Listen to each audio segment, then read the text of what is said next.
నీ మత్తు కళ్ళు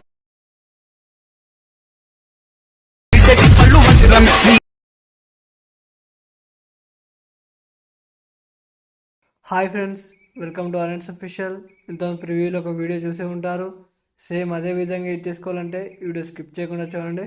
అప్పుడైతే మీకు అర్థమవుతుంది ఎలా ఎడిట్ చేసుకోవాలో. ఇంకా వీడియో చూస్తున్న వాళ్ళు లైక్ చేయకపోతే తప్పకుండా లైక్ చేయండి, షేర్ చేయండి, మమ్మల్ని సపోర్ట్ చేయండి ఫ్రెండ్స్. మీ సపోర్ట్ ఉంటుందని కోరుకుంటున్నాం. ఇంకా కింద డిస్క్రిప్షన్లో ఆల్రెడీ లింక్స్ కూడా ఇచ్చాను. షేక్ ఎఫెక్ట్ లింక్ మరియు మ్యూజిక్ బిట్ లింక్ ఇచ్చాను, వెళ్ళి డౌన్లోడ్ చేసుకోండి. ఇంకెందుకు లేట్, వీడియో స్టార్ట్ చేసేద్దాం.